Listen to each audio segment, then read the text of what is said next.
Akikae mtume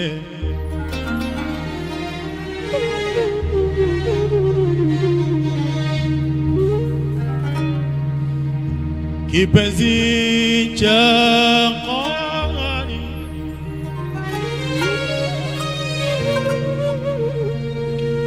kwake nifanye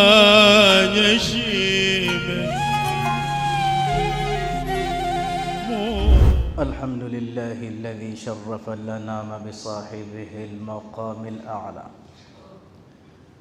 وكمل السعود بأكرم مولود حوى شرفا وفضلا وشرف به الآباء والجدود ملع الوجود بوجوده عدلا حملته أمه آمنة فلم تجد لحمله آلما ولا ثقلا وأشهد أن لا إله إلا الله وحده لا شريك له لا إله إلا الله أفني بها عمري لا إله إلا الله يغفر بها ذنبي لا إله إلا الله أخلو بها وحدي لا إله إلا الله أدخل بها كبري لا إله إلا الله ألقى بها ربي وأشهد أن سيدنا محمدًا عبده ورسوله بعث للتوحيد الكلمة ولكلمة التوحيد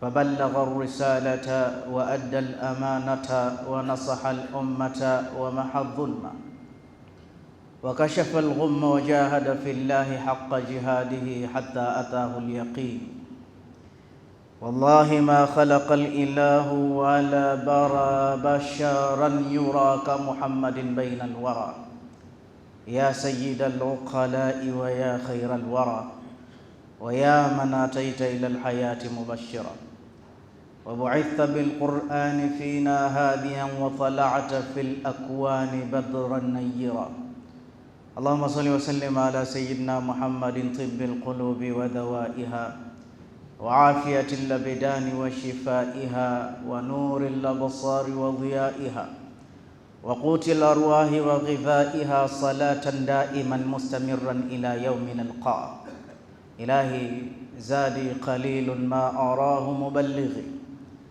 أللزاد أبقي أم لطول مسافتي أتحرقني بالنار يا غاية المنى أين رجائي فيك وأين محبتي أما بعد فيا أيها الناس أوصيكم ونفسي بتقوى الله واتبعوا سنة نبي الله واعلموا أن الفوز مع المتقين ومن لم يلبث ثيابا من التقى تجرد عريانا ولو كان كاسيا.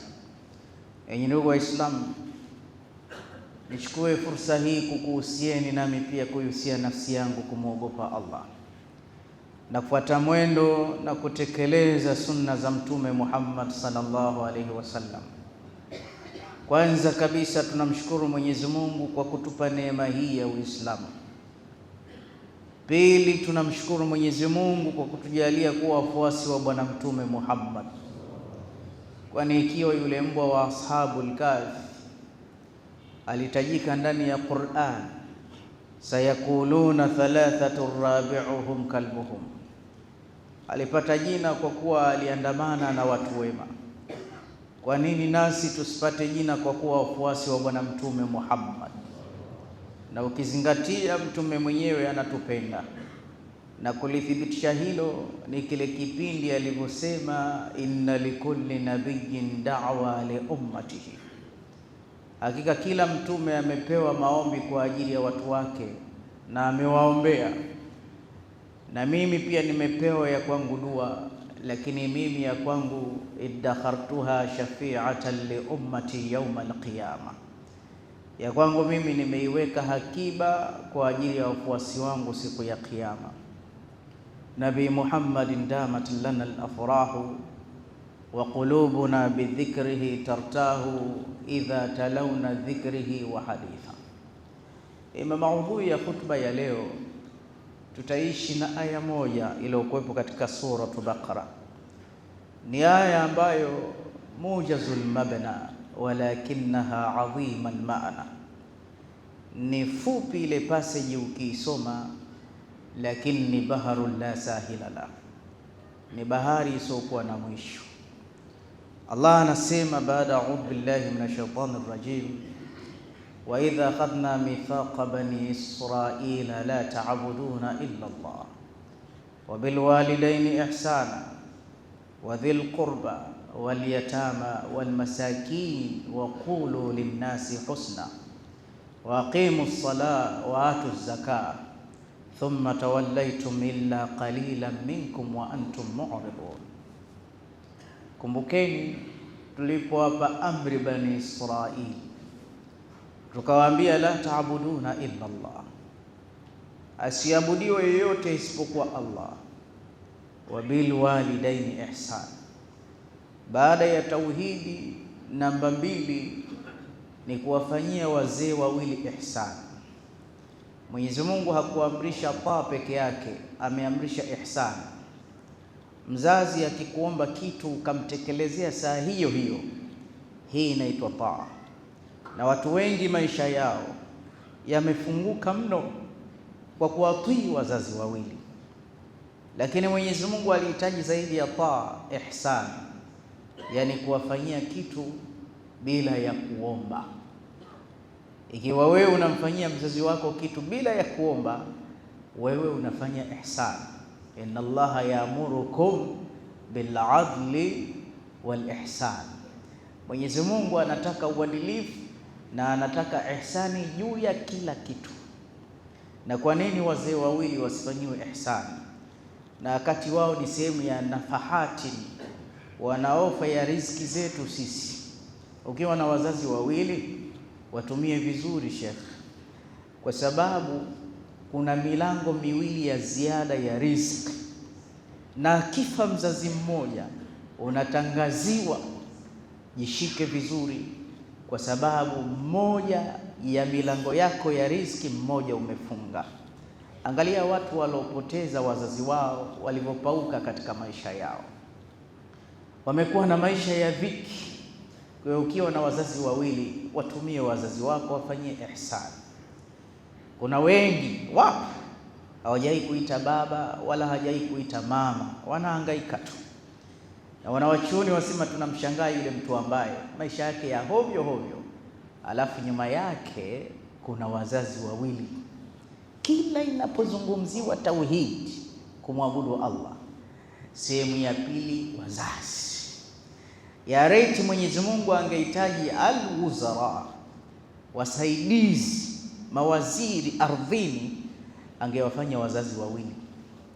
Mpaka saa nyingine Mwenyezi Mungu akikuhimiza umshukuru, anataka umshukuru na mzazi wako. Anishkurli waliwalidaika wa ilayya al-masir, katika suratul Luqman. Anishkur li, nishukuru mimi mun'imil awwal, nilokuneemesha mwanzo kukuumba na kukuleta na hukuwa chochote. Walidaika thumma mun'iman, na watu wawili wanaokufedha, baba na mama. Wabilwalidaini ihsana wa dhil qurba, alafu waliyatama walmasakin waqulu linnasi husna. Kuna mambo matano katika aya, na haya mambo matano nitashikilia moja tu basi khalas. Ulama utafsiri wanasema ukiona aya imetaja mambo mengi, basi kile kilichotangulizwa mwanzo ni kizito mno, kisha cha pili kinakuja uzito, na cha tatu. Ina maana kuna A, B na C. Kuna nambari 1 hapa. Nambari 1 ni Mwenyezi Mungu kumwabudu. Nambari 2, second, ni wazazi wawili. Jambo la tatu, kabla ya kuwasaidia maskini. Jambo la tatu, kabla ya mayatima. Jambo la tatu, kabla ya ikhlaki njema. Wa dhil qurba, aqaribi, ndugu zangu. Al-ukhuwa fi nasab, na hili limetrendi sana ndani ya Qur'an. Sehemu ya tatu ambayo tutaishi nayo leo, Allah anasema ndugu, kizazi, kuunga koo. Mpaka Mtume sallallahu alaihi wasallam amelielezea katika milango mingi kabisa. Akasema Mtume wa Allah, man arada an yabsuta rizqahu, anayetaka anyoshewe, afunguliwe riziki zake. Kinachowasumbua watu ni riziki, na nikwambieni Waislamu, tuna wasiwasi. Mtu akiwa na maisha ya dhiki, maisha tambanka, akiwa na ufukara na umaskini, tunaogopa anaweza akaenda motoni kwa sababu ya ufukara. Si serikali peke yake kupiga vita ukimwi na janga la umaskini, Uislamu ndo wa mwanzo kukemea ufukara.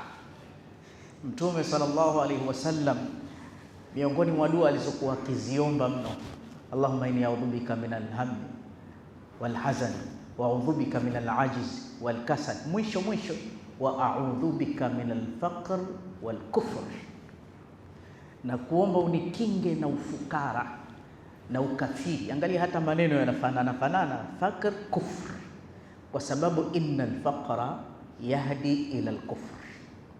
Ufukara unamwindiketi mtu, unamuongoza mtu mpaka akawa kafiri. Mtu anaweza akawa na maneno mazuri kwenye mimbari, khatibu fasila al-kalam fusha, lakini tapeli anakula mpaka hela za msikiti. Ufukara huo. Mwanamke anaweza akawa muhajjabati, mwema mzuri, alafu baadaye unamuona anaingia nyumba za starehe kutafuta luqmatul aish. Misikiti inashindwa kuisha katika ujenzi. Ufukara. Mpaka mwanachuoni mmoja asema, lau kana al-faqru shakhsan la aqtulanna, huu ufukara angekuwa mtu fulani, mimi ningemuua. Mtume sallallahu alaihi wasallam alipoingia Madina, cha kwanza alianza kuufukuza ufukara. Unajua kuna baadhi ya watu wanaona ufukara ni sehemu ya dini. Kasema nani? Waislamu. Hicho kitu hakipo. Alisema Mtume, tuko hapa Madina, yeye ana imani na yakini kuliko mimi na wewe. Hatuna mshule, hatuna mali, hatuna chochote. Kum ya Ali, kum ya Talha, kum ya Zubair ila ira Quraish yuridu an yudayyifa ira Quraishan iktisadiyan. Anapita wa mali, wametutia umaskini, zile mali zetu wametunyang'anya, kwa hiyo twendeni tukachukue zile mali. Vita vya Badri, lengo ilikuwa ni mali, si chengine chochote, ilikuwa ni mali. Lakini baadaye fajamaa Allahu bainahum wa baina aduwwihim bighairi mi'ad. Baada ya mali wakakutana na vita, lakini walipatikana mateka 70. Miongoni mwa wale mateka walikuwa hawaachiwi mpaka walipe, na wakilipa zile pesa zilikuwa zikiwekwa katika Baitul Mali Muslimin, katika benki ya Waislamu kusaidia. Ufukara ni kitu kibaya sana. Kwa Kwa hiyo umaskini ni jambo baya. Sasa Mtume sallallahu alaihi wasallam anasema, man arada an yabsuta rizqahu, anayetaka zile riziki zake zifunguke. Kwa sababu ukiwa na pesa, ukiwa na riziki, ndugu yangu Muislamu, akili yako inakuwa ina utulivu hata ukimwabudu Allah, kwa sababu Uislamu yahtaju mali. Dini ya Allah hii inaweza ikaenda bila ya mali, lakini asikufiche mtu, dini inahitaji mali. Yani mali ni very important everywhere, kila sehemu dini inahitaji. Hizi nguzo tano zote za Kiislamu kila moja inahitaji mali. Angalia hii nguzo ya sala tu, hiyo kapeti unaweza ukaambia milioni 20 tumenunua. Kanzu ulovaa utakuta 200,000. Maana hata kama unasali peke yako huwezi kusali uchi, pesa iko pale pale. Kwa hiyo ukipata pesa utakuwa na wasaa mzuri wa kumwabudu Mwenyezi Mungu Subhanahu wa Ta'ala. Sasa Mtume anasema yako mambo yanafungua riziki, miongoni mwayo anayetaka riziki yake ifunguke, alafu akaongeza na kupewa umri katika baraka. Shurahul hadithi wengine wakisema kuongezewa hasa umri. Mtume anasema faliyasilir rahimi, basi mtu aunge kizazi, aunge koo yake, aishi vizuri na jamaa zake, asikate watu katika familia yake. Kuna baadhi ya watu akija maskini tu msikitini huku tayari kashamsaidia, jambo zuri. Akija yatima tayari kashamlea, jambo zuri. Akija sijui jambo la msikiti tayari kashaleta sadaka zake, na ni hodari kweli kweli. Lakini ndugu amewaweka nyuma ya mgongo. Huyu karuka mambo, huyu hajaenda bila mpangilio, kwa sababu Mtume asema afdalu sadaqatin ala dhi qarabatin, afdalu, bora, sadaka bora kabisa inatakiwa ianze kwa ndugu, kabla ya mayatima, kabla ya yoyote. Kwanza anza nyumbani kwenu, anza kumshika yule ndugu yako. Kisha Mtume akasema tena, la'ana Allahu qati'un, ay qati'ur rahim, Mwenyezi Mungu amemlaani laana nyingi, qati'ur rahim, yule ambaye amekata kizazi. Wanawachuoni wanasema ukisikia maana ya laana, huwa matrudun min rahmatillah. Ukisikia mtu ana laana ya Mwenyezi Mungu ni kufukuzwa katika rehema ya Allah, na wengi kwa kukata kizazi wamefukuzwa katika rehema ya Allah. Watu wengi wanatembea mjini ni fighter, kila biashara anaojaribu anaingia madeni tu, anaumwa maradhi mtu 10 peke yake, anapimwa hayaonekani maradhi, kila siku kesi, kila siku bahati mbaya, anasindikiza wenzie. Hivi sasa hapa mjini maskini hata kiwanja hana, maskini haelewi anafanya nini, kazunguka kwa walimu kama wote kuhitaji dua za hasad na kijicho. Kazinguliwa huku, kaja msikitini hapa, katoa biskuti, niombeeni dua, mambo yangu yanaharibika, nimejenga nyumba imeungua. Maskini kumbe hajajua alipojikwaa, ana laana za ukoo. Kwa sababu hadithi nyingine ya Mtume inasema hivi, ukoo na kati unavyozidi kuwa mkubwa ndio una mambo yake. Unaomba dua ukoo, atakayeunga ukoo akautendea kheri, ule ukoo unaomba dua Mwenyezi Mungu akuunge na rehema zake, upate huruma ya Mwenyezi Mungu, upate neema ya Mwenyezi Mungu kama ulivyounga kizazi. Na bil aksi Mtume anasema ule ukoo, angalia katika ukoo wenu kuna vichwa wangapi, pengine ukoo wenu una watu 3 milioni, basi ule ukoo kila kichwa laana zake zinatoka, Mungu akukate na rehema zake. Shekhe, hata ufanye nini ufungukiwi kabisa. Min adhaimil umur, katika mambo makubwa ni kuunga kizazi mabwana, hasa watu waliotoka tumbo moja wanapokatana. Usinizike nisikuzike, mimi kuongea na huyu kama ndio njia ya kwenda peponi, basi na nisiende uko peponi. Watu wakaapizana, hawa huwa wanalaaniwa. Ndugu yangu Muislamu, mtizame Sayyidina Habil na Qabil. Qabil alinyanyua jiwe akamwambia ndugu yake, la aqtulannaka, mimi wewe nakuua. Yule akasema, innama yataqabbalu Allahu minal muttaqin, mimi kifupi mimi siwezi kukulipiza. Akamuua ndugu yake aliotoka naye tumbo moja. Wallahi laana alizozipata bwana mkubwa yule, kila atakayeuawa duniani dhambi zote zinaanzia kwake, liannahu sanna alqatl, ndo ameanza kuua na kamuua ndugu yake. Vita vya Uhudi ni vita vibaya sana ambavyo vilivuma Mtume kafa. Kwa kweli masahaba wengi walikufa sana sana, lakini Mtume sallallahu alaihi wasallam alipofika kwa ndugu yake kumkuta ameuawa Sayyidina Hamza, Mtume alilia akasikika kwa sauti ya juu. Masahaba wengi wamekufa, kina Thabit ibn Dahdaha, maanswari karibia 20 wote waliuawa pale.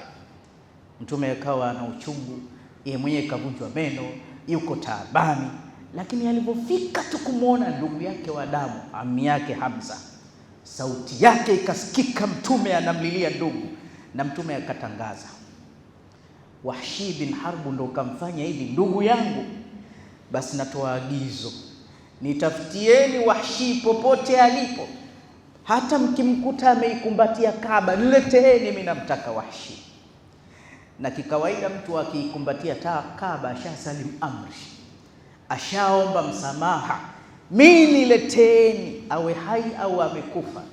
Kwa nini? Kaniulia ndugu yangu. Mtume anacheza na damu ya ndugu yake, mpaka Wahshi aliposikia Mtume kabadilika, watu wakamshauri, usalama wako wewe umeshakuwa wanted kwa Waislamu, umeua ndugu yake kabisa, ndugu yake kabisa. Sasa kwa maana hiyo mtafute Muhammad ukamtake radhi. Akaona bora nikasilimu. Siku anamuona Mtume wajhan biwajhi, uso kwa uso, ambia salamu alayka ya Rasulullah, ashhadu an la ilaha illa Allah wa annaka Muhammadar Rasulullah, ana Wahshi ibn Harb. Mtume kashtuka, unasemaje wewe? Asema mimi ni Wahshi ulomuua ndugu yangu. Ambia bala ya Rasulullah. Mtume ambia jo taal ilayya, sogea, kaa chini kidogo, sifli kaifa qatalta, hebu nieleze umemuaje, angalia udugu huu umemmalizaje. Alipoanza kusimulia, kwa bahati mbaya alimpiga mkuki katika kitomvu, katokea katika miguu, faidha ainahu tazrifa. Mtume akaanza kulia kwa sauti ya juu, wanasema ikawa kifua chake kinakoroma kama chungu kikiwa jikoni. Mtume akamwambia bu'dan, mtoeni aondoke mbele ya uso wangu. Basi sahaba anasema lan ashuka, sikuwa na wasiwasi. Vile Mtume alivyohamaki nikajua ataniambia mtie panga huyu. Wahshi watu wanaambia si ushaambia uondoke, unasubiri nini? Akawa mnyonge, asema mimi sinshasilimu, mbona nafukuzwa tena katika baraza hili? Masahaba ambia umegusa babaya ndugu yangu, ndugu yake Mtume, baba yake Mtume, umemgusa Mtume na hufukuzwi. Alislamu yajubu ma qabla, Uislamu unafuta yalopita. Wewe ni Muislamu mpya, laqad fatahta safhatan jadidatan ma Allah, umefungua ukurasa mpya, huna dhambi. Lakini ondoka kwanza, Mtume umemgusa ndugu. Mtume anajua thamani ya ndugu, hebu kaa pembeni. Basi huyu bwana kila saa akikaa na masahaba kwa wingi kama hivi, na Mtume anazungumza na wao, anajoin na masahaba. Mtume akitupa jicho kule, akimuona tu Wahshi, Mtume anaanza kulia tena, na alikuwa anapata dhiki. Itafikiaje siku moja Mtume apate kusahau? Huyu ni Mtume wa Allah, ameshindwa kustahamili kwa sababu ya nini? Ya ndugu yake Muislamu. Leo Muislamu kwa sababu ya mirathi unataka kumuua ndugu yako, unamwendea kwa mganga kwa sababu ya mali kidogo tu, umemzimia simu, umempa maneno mabaya. Kwa sababu ya kuoa au kuolewa umekata ndugu zako. Kweli ndugu zako wakija, unapata wapi ujasiri wa kuwasema na kuwasengena mbele za mke wako? Waislamu, wallahi nipo makama ya Mtume Muhammad, mtu yoyote mwenye kifundo japo na ndugu yake mmoja tu, shekhe, hufanikiwi. Utatafutia wenzio, watakuja vijana vidogo tu wanateleza, wanakuacha wewe, unabakia pale pale. Unaona wenzio wanateleza, wakitembea na magari, wakienda hija kuhiji, na wewe unajiona una dini sana, mbona hata Maka huendi? Sasa angalau kuhiji. Kumbe umetupa nyuma ndugu zako. Mimi huwa sisemi kwa kupendelea, shukeni pale chini Shauri Moyo pale, watu wa Tanga, Wasambaa, lakini hasa wa Zanzibari, tuna maneno tunasema, ukifanya biashara na Mzanzibari bwana, ni kweli, japo genge la nyanya ukianza naye tu lazima akushinde. yaani lazima yeye afanikiwe zaidi. Unajua kwa nini wanafanikiwa? Kwa sababu Mzanzibari japo atafungua genge la nyanya, atamweka mtoto wa aloo yake, atamweka mtoto wa shangazi yake, atamweka mtoto wa mjomba wake. Mpaka leo watu wanaogopa, usije ukaoa Msambaa na Mzanzibari. Haya, kwa nini? So ukimuoa mmoja umeoa familia nzima, wanaitana. Sio hivyo, wanashikana. Ndio maana wanafanikiwa sana. Ukitizama mijumba mingi, angalia Wakinga wanavyoshikana, maghorofa mengi Dar es Salaam ya kwao, wanabebana, hawaachani. Wewe ukipata basi ndugu hawana nafasi, na mahasidi wako wakubwa ni ndugu. Tena mwingine anasema shekhe, ni kweli, lakini si ndugu wa kileo. Ndugu ni wale wale. Tunajua mahasidi wakubwa ni ndugu zako, lakini kuwa nao karibu. Wallahi wa billahi wa tallah, mimi binafsi ni shahidi. Nimesema kama nikufa na nifi, nikimjua ndugu ndo hasidi wangu, huyo ndo nitamshika. Na mtu baki hawezi kunichanganya, hata awe mke wangu, nikatupa ndugu zangu. Hivi nilivyosimama, kuliani kwangu au kuliani kwako kuna mke wako, kuna watoto wako, masuhulia yako. Kushotoni kwako kuna ndugu zako, baba, mama, mjomba, shangazi, ni janna yako. Wote wanakuvuta. Mke anakuvuta usione brothers, ndugu zako. Na ndugu nao wanasema mke wako sie. Sasa wewe kama Muislamu simama, usivutwe na mke wala usivutwe na ndugu. Siku moja akatoa hukumu nzito katika familia. Kamhukumu baba, kamhukumu kaka, kamhukumu mtoto wa mwanamke mmoja. Akasema wote hao wauawe. Sasa wakati ametoka na msafara, mbele akamuona mwanamke analia kilio kikubwa. Akamwambia, nietieni yule mwanamke. Ambaye ayatu hamra, wama asabaki wama shanuki, una nini unalia? Asema Mfalme Hajjaj, leo wewe umetoa hukumu mume wangu anyongwe. Leo umetoa hukumu kaka yangu anyongwe na mtoto wangu, na mimi sina ndugu zaidi ya hao, na kuomba uwasame. Hajjaji akasema, kama unanivijua msimamo wangu sirudi nyuma, lakini kwa kilio chako nakupa fursa, chagua mmoja umwache, wengine lazima niue. Akasema sawa, na kuomba muue mume wangu, na kuomba umuue na mtoto wangu, alafu kaka yangu niachie. Hajjaji alishangaa mno, akasema, mwanamke, kwa nini usimtetee mumeo atakayekuliwaza, au angalau mtoto wako umemtoa tumboni mwako? Akasema, Yuhal Malik, ni kweli mfalme, unachokisema ni sawa. Mimi nimemtoa mume wangu auawe, kwa sababu wanaume katika dunia hawajaisha. Insha Allah nitapata mume mwingine. Lakini pia mtoto wangu nimetoa sadaka auawe, insha Allah nitazaa mtoto mwingine. Lakini kakaangu asiuawe, siwezi kupata kaka mwingine. Mfalme Hajjaji kwa mara ya kwanza katika historia akasema, sijawahi kumwona mtu anayepigania ndugu kama huyu. Hajjaji alikuwa dhalimu, lakini ni alimu, anajua sheria. Asema haya ni katika adhaimil umur, mambo yaliyoamrishwa wote na wasamehe. Kwa mara ya kwanza. Wewe ndio mtu wa kudhalilisha ndugu zako, unaendea kwa waganga mpaka unawafunga, mpaka unawanyanyasa, huwezi ukafanikiwa. Huwezi ukafanikiwa ndugu yangu Muislamu. Watu wote wanakupenda kwa uzima wako, watu wote wanakupenda kwa vile unavyomiliki. Ukipatwa na matatizo, huna shilingi, huna chochote, wote wanakukimbia. Lakini ndugu anashikamana na wewe kabisa kabisa. Ndugu ana wema mkubwa. Nikupe kisa cha kufunga maneno. Angalia, siku moja kaka mmoja alikuwa na mdogo wake, anamsomesha. Yeye mwenyewe maisha yake magumu, mpaka mke wake akamwambia, huyu ndugu yako. Lakini ndugu hawakumbukagi fadhila. Akamwambia, hapana, lazima nimsomeshe kwa sababu mzee kaniachia, mzee kafa, baba na mama, wacha nimsomeshe mdogo wangu. Muda mchache mdogo wake akapata kazi nzuri. Cha mwanzo, shukurani ya mwanzo, kambloki kaka yake, hamsaidii, kamtupa, mpaka kaka akaugua tatizo la figo, yuko hospitalini Muhimbili taabani. Akamwambia mke wake, mke wangu, nenda kwa brother, mwambie anitafutie dawa nifanye dialysis, nitakufa. Alipofika pale, shemeji akaenda ambia, kaka kanituma pesa. Akamwambia, mwambie sina, mambo magumu na spendi, uje, nikitaka nitakuja huku. Akaenda kumpelekea habari mumewe, asema, mme wangu, mdogo wako kasema hana pesa, na hapo kisha kuwa tajiri tayari. Ndo ndugu walivyo hivi. Kaka akainama chini, alafu mke akamwambia, nilikuambia hawa ukiwabeba wanang'ata mgongoni, hawabebeki, hawafadhiliki. Akamwambia, usinikumbushe. Akalia mpaka yule kaka akafariki. Maiti imezuibwa, inadaiwa, na anakuja kumzika ndugu yake na hajachangia chochote. Usiwe miongoni mwa hao.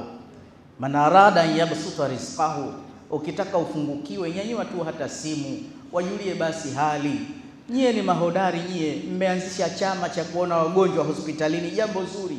Lakini wakiuma ndugu zako, shekhe, huendi. Hata katika maziko ya ndugu yako huendi. Yani we huna harusi ya ndugu, ukiona wamechangishana unajipiga kifua mbele. Sisi wakati tunaoa tulichangiwa na nani? Mambo hayawezi hapana. We si Muislamu, unajiangamiza.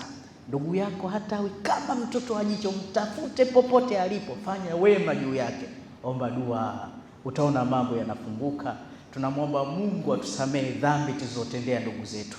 Waqala azza min qailin alim fa idha qara'ta alqur'ana fasta'id billahi minash shaitanir rajim.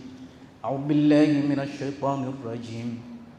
Wa idha akhadna mithaqa bani Israila la ta'buduna illa Allaha wa bil walidayni ihsana wa dhil qurba wal yatama wal masakin. Barakallahu li wa lakum bil Qur'anil azim wa nafa'ani wa iyyakum bil ayati wa dhikril hakim. Aqulu qawli hadha wa astaghfirullaha li wa lakum fastaghfiruhu innahu huwal ghafurur rahim wa huwal barrul karim.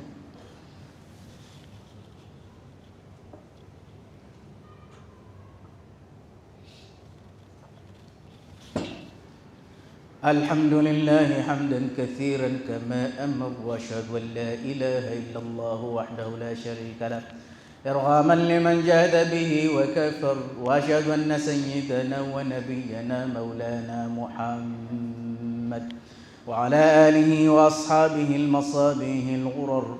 عباد الله اتقوا الله من سماء اللغو وفضول الخبر، وانتهوا عما نهاكم عنه وزجر، واعلموا أن الله أمركم بأمر بدأ فيه ونفسه وثنى بملائكته المسبحات وقدسه، وثلث بكم أيها المؤمنون من برية جنه وإنسه، فقال تعالى مخبرا وآمرا: إن الله وملائكته يصلون على النبي يا أيها الذين آمنوا صلوا عليه وسلموا تسليما. اللهم صل على نبي الرحمة وشافع الأمة عدد ما أحاط به علمك وعصاه كتابك وضمه، وعلى آله ومن نصره في كل مهمة، خصوصا منهم بالأصل الأريق أمير المؤمنين سيدنا أبي بكر الصديق، وعلى الزاهد الأواب الناطق بالصواب أمير المؤمنين سيدنا أبي حفص عمر بن الخطاب، وعلى جامع القرآن استحيت منهم الملائكة الرحمن مهي الليالي بتلاوة الكتاب أمير المؤمنين سيدنا عثمان بن عفان، وعلى أسد الله غالب إمام المشارق والمغارب أمير المؤمنين سيدنا علي بن أبي طالب، وعلى ولديه سيدين أبي محمد الحسن وأبي عبد الله الحسين، وعلى أمهما الزهراء البتول، وعلى عميه المعظمين عند الله والناس المطهرين من الدنس والأرجاس أبي عمارة الهمزة وأبي الفضل العباس، وعلى بقية العشرة المبشرة الذين بايعوه تحت الشجرة: طلحة الفياز والحواري الزبير وسعد الهدى وسعيد الخير وعبد الرحمن الزكي شاكر وأبي عبيدة الزاهد الزاهر رضوان الله تعالى عليهم أجمعين إلى يوم الدين. اللهم أعز الإسلام والمسلمين وأذل الشرك والمشركين وانصر جيوش المسلمين ونكس أعداءك أعداء الدين، واختم لنا بخير منك يا أرحم الراحمين. اللهم اغفر للمؤمنين والمؤمنات والمسلمين والمسلمات الأحياء منهم والأموات. ربنا آتنا في الدنيا حسنة وفي الآخرة حسنة وقنا عذاب النار برحمتك يا أرحم الراحمين. عباد الله، إن الله يأمركم بالعدل والإحسان وإيتاء ذي القربى وينهى عن الفحشاء والمنكر والبغي يعظكم لعلكم تذكرون. فاذكروا الله العظيم الجليل يذكركم واشكروه على نعمه يزدكم واسألوه من فضله يعطيكم ولذكر الله أعز وجل وأكبر. وأقم الصلاة.